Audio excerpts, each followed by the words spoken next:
Nah, ini merupakan sebuah contoh tampilan dalam analisa fundamental. Biasanya kita akan mendapatkan sebuah kalender agenda satu mingguan mengenai berita-berita apa saja yang akan muncul di pasar. Nah, kemudian ada bagian seperti ini, misalnya ada tanggalnya, tanggal berapa, 10 Desember misalnya, dan harinya hari apa, waktunya ini sudah kami convert dengan WIB, ini saya ambil dari website belajarforex.com. Kemudian ada juga negaranya, negara mana yang merilis berita yang bersangkutan, dan beritanya apa. Contoh di sini adalah core machinery orders, ada home loans, ada PPI input, dan berbagai macam lainnya. Impact-nya ada yang berwarna oranye, ada juga yang berwarna merah. Jika merah berarti impact-nya penting, jadi perlu diperhatikan. Jika oranye dapat dikatakan cukup penting, tapi tidak penting-penting sekali. Ada juga sebenarnya warna lain, yaitu warna kuning, tapi tidak ditampilkan oleh website belajar forex karena tidak terlalu penting dan tidak berguna juga. Nah, di sini ada previous, ada forecast, dan ada actual. Apa artinya? Previous adalah jadwal berita, hasil berita, misalnya contohnya core machinery order, maka previous adalah hasil dari core machinery order pada bulan lalu. Jadi bulan lalu mengalami penurunan minus 7,6%. Nah, jika pada tanggal berita tersebut belum muncul pada hari H-nya, maka biasanya actualnya belum ada, saudara. Jadi ini belum muncul biasanya, misalnya. Nah, ya, yang ada adalah forecast-nya. Forecast adalah perkiraan. Jadi sebelum berita tersebut muncul sudah dimunculkan forecast-nya atau ramalannya, akan naik atau turun. Nah, setelah diramalkan dan pada tanggal H-nya, yaitu pada tanggal pada 10 Desember dan pukul 6.50 WIB, maka akan muncul nilai actualnya. Nilai actualnya berapa? Apakah naik dari forecast atau turun dari forecast? Nah, itulah yang akan menjadi dasar kita untuk bertrading analisa fundamental. Mungkin contoh yang tepat di sini, saudara. Misalnya trade balance di sini. Misalnya belum tiba waktunya bahwa berita tersebut dimunculkan, yaitu misalnya belum pukul 16.30, maka actualnya belum ada, saudara, masih kosong. Tapi jika nanti sudah pukul 16.30 pada tanggal 11 Desember, maka akan segera muncul nilai actualnya di sini. Oke, nanti kita lihat praktisnya saja. Kita akan mempelajari langsung bagaimana cara melakukan analisa fundamental melalui dua buah website berita, yaitu pertama dari belajarforex.com dan yang kedua dari fxtrade.com. Kita buka saja browser kita saat ini langsung. Oke, saya sudah membuka sebuah browser dan lalu langsung kita ke website belajarforex.com. Nah, ini website belajarforex.com, saudara. Oke. Nah, bagaimana cara mengakses berita-berita fundamental yang muncul pada hari itu? Pada sepanjang satu minggu ini, saudara. Nah, Anda dapat mengakses berita itu ada di bagian news di sini. Nah, ketika Anda mengkliknya, maka Anda akan ditampilkan sebuah tampilan, yaitu berita ekonomi hari Kamis 26 Juni, hari Rabu 25 Juni. Jadi tiap hari diupdate satu kali, saudara. Tiap harinya pada pagi hari. Contohnya misalnya sekarang tanggal 26 Juni.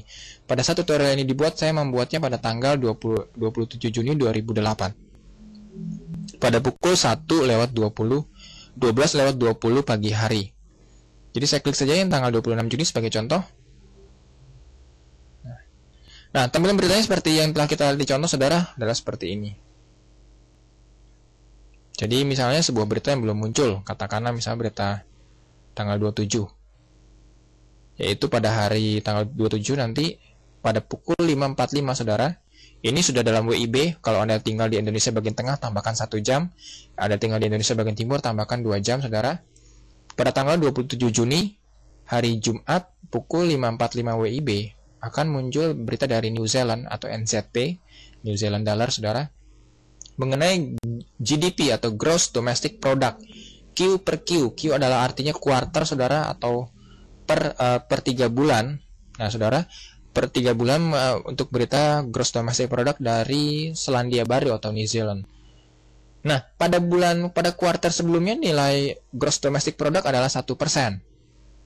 Dan diprediksikan pada nanti pada pukul 5.45 nanti pagi, New Zealand akan mengumumkan Gross Domestic Product-nya dan diprediksi akan mengalami penurunan dari 1% menjadi minus 0,3. Belum muncul, saudara, actualnya masih kosong karena memang sekarang belum pukul 5.45, masih pukul 0.22 atau kurang lebih katakan masih sekitar 4 jam lagi dari berita 5 jam lagi dari berita dirilis.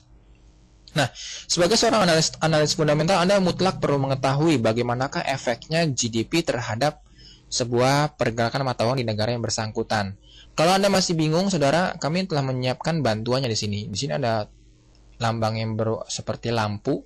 Kalau Anda mengkliknya, maka Anda akan dibawa pada halaman penjelasan mengenai apa itu Gross Domestic Product. Nah, Anda klik, maka Anda sampai ke Gross Domestic Product. Nah, ini dia. GDP atau Gross Domestic Product atau Produk Domestik Bruto dalam bahasa Indonesia adalah satu dari beberapa indikator yang mengukur tingkat pertumbuhan ekonomi. Anda dapat membacanya lebih jelas lagi di bawah. Dan biasanya pada halaman terakhir, pada bagian terakhir, Anda akan mengetahui apakah kaitannya terhadap mata uang negara yang bersangkutan. Oke, nah ini dia.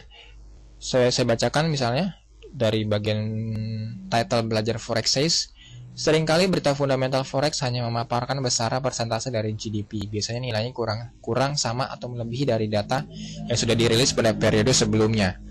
GDP dirilis per kuarter dan angka ini menunjukkan persentase pertumbuhan dari kuarter sebelumnya. Jadi, kalau dikatakan 0,3%, minus 0,3%, maka itu artinya adalah naik atau turun dari data sebelumnya. Jadi akan diprediksi mengalami penurunan sebesar 0,3%, itu artinya karena minus.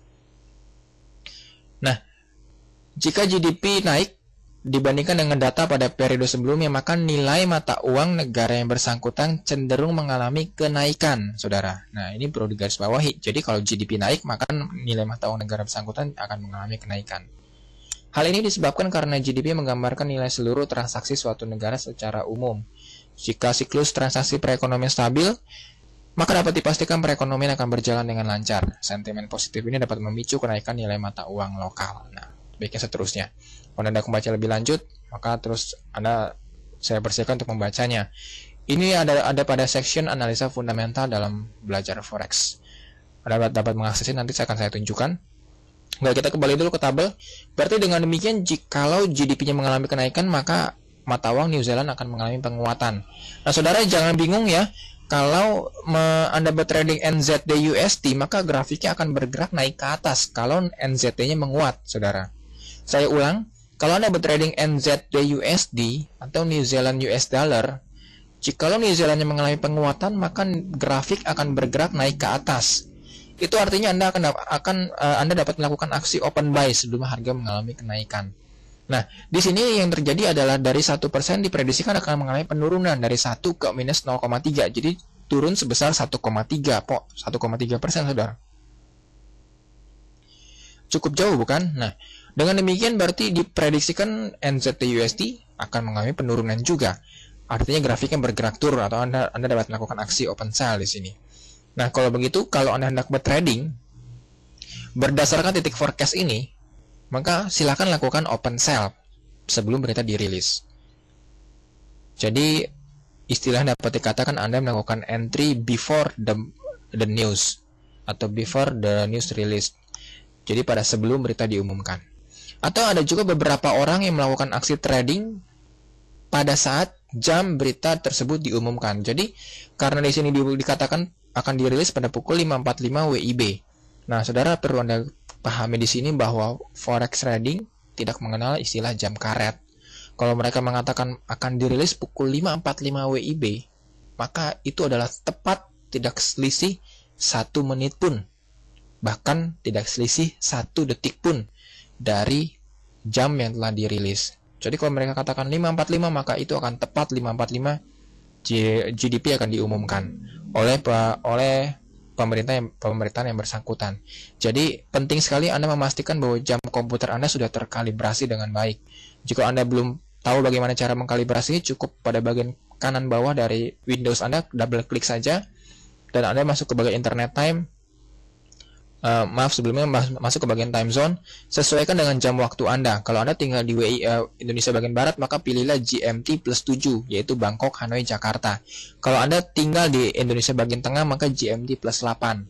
Atau Indonesia bagian timur, maka GMT plus 9. Pastikan jam Anda tepat. Dan setelah itu, setelah Anda mengklik dan memastikannya, lalu Anda klik apply dan kemudian ada di bagian tab yang paling kanan ada namanya Internet Time. Nah, di sini ada bagian automatically synchronize with an Internet Time server dan Anda tik, dan kemudian jika Anda belum pernah mengupdate saat itu juga, klik saja update. Tapi pastikan line internet Anda hidup. Nah, setelah Anda klik update, maka akan muncul message, please wait while Windows synchronizes with time.windows.com. Nah, jika sudah sukses tersinkronisasi, maka akan muncul pesannya di sini. Setelah itu, Pak, nah sudah muncul, saudara, the time has been successfully synchronized with time.windows.com on tanggalnya 27/06/08 at 0:27 minutes. Jadi sekarang pukul 12:27 dan sudah tersinkronisasi jadi tepat sesuai dengan waktu standar internasional GMT +7. Karena kita tinggal di Indonesia, maka saya tinggal di Jakarta, maka GMT +7. Lalu klik OK. Nah, sudah terkalibrasi dengan baik. Nah, kalau gitu sekarang Anda dapat melakukan aksi before the news, atau jika Anda mengharapkan trading pada saat berita diumumkan, maka Anda dapat melihat grafik di platform forex Anda, dan kemudian melihatnya apakah dia naik atau turun. Jika naik, lakukan aksi open buy saat itu juga, atau jika turun, lakukan aksi open sell saat itu juga, sesuai dengan nilai actualnya. Atau dapat juga melakukan open sell atau open buy setelah harga naik atau turun dan memanfaatkan titik koreksinya. Oke, nah ini ada beberapa berita yang sudah dirilis, saudara. Ada yang contohnya yang misalnya agak sedikit berbeda. Pada tanggal 26 Juni pada pukul 5.45 WIB, ada New Zealand juga, mereka mengumumkan berita mengenai current account. Nah, current account ini sudah dirilis, saudara. Previously adalah minus 3,4 billion dan forecastnya adalah minus 1,7 billion. Nah, ternyata actualnya adalah minus 2,2, jadi meleset dari prediksi. Nah, kalau meleset, bagaimana hasilnya? Bagaimana akhirnya? Nah, jika meleset, tentu saja akan berakibat baik atau buruk, dan tentu saja akan berbeda karena forecastnya berbeda dengan actualnya. Nah, Anda perlu memahami dulu apakah current account itu. Nah, current account itu adalah perhitungan untuk mengetahui berapakah nilai total ekspor bersih dari negara yang bersangkutan, baik barang maupun jasanya. Jadi kalau misalnya negatif, berarti ini artinya impornya lebih besar daripada ekspor. Dan dari minus 3,4 diprediksi akan mengalami penurunan. Jadi artinya impornya akan sedikit lebih, selisih impor ekspor akan semakin lebih mengecil, jadi minus 1,7 billion. Tetapi ternyata forecastnya adalah minus 2,2, jadi lebih buruk daripada prediksinya. Oke, nah kaitannya adalah jika current account mengalami kenaikan, maka mata uang negara bersangkutan juga akan mengalami kenaikan. Nah, dari minus 3,4 ke minus 1,7 ini artinya naik, saudara. Tetapi ternyata setelah dimunculkan actualnya, ternyata bukannya naik malah turun. Akibatnya apa? Akibatnya tentu saja New Zealand US dollar akan mengalami pelemahan atau mata uangnya akan segera turun ke bawah. Karena forecastnya actual lebih buruk daripada forecastnya. Ini dia actual dan forecastnya. Forecast, ini actual. Oke, Anda dapat terus membacanya di sini. Dan ini ada penjelasannya. Tidak ada current account adalah apa, GDP apa, terus sampai ke bawah. Dan juga bahkan kisaran support dan resistannya. Oke, nah mungkin sekarang menjadi masalah bagi Anda adalah memahami apakah artinya Fed Funds Rate, apakah artinya nih home sales, ada apakah artinya durable goods order, ada apakah artinya core durable goods order, saudara. Nah, belajar forex sungguh sangat memahami. Mungkin sebagian besar dari Anda adalah orang yang sangat awam dengan dunia forex trading, sehingga mungkin belum tahu apakah berbagai macam arti-arti di sini. Itu sebabnya kami memberikan icon lampu di sini untuk Anda dapat mendapatkan keterangan lebih lanjut apakah artinya berita-berita yang dirilis pada saat ini. Jika Anda hendak membaca lebih lengkapnya lagi, Anda dapat masuk ke bagian home, menu Forex Education, dan Anda dapat mencari bagian yang disebutkan analisa fundamental di sini. Klik saja. Nah, di sini akan ada berbagai macam artikel-artikel mengenai analisa fundamental. Jadi sampai Consumer Confidence Index itu apa, CCI. Ada mengenai RBA atau Bank Sentral Negara Australia. Ada deflasi, dan berbagai macam artikel-artikel lainnya. Sudah ratusan, saudara. Ya, terus sampai ke bawah. Banyak sekali. Nah, silakan Anda pelajari. Dan semua ini tentu saja dalam bahasa Indonesia, saudara. Jadi jangan khawatir. Misalnya Bank of Canada. Semua kami berikan dalam bahasa Indonesia. Jadi tinggal Anda pelajari. Banyak sekali, bukan? Dan terus saja dapat membantu Anda untuk memahami analisa fundamental lebih jauh. Oke, ini mengenai tampilan berita dari belajarforex.com.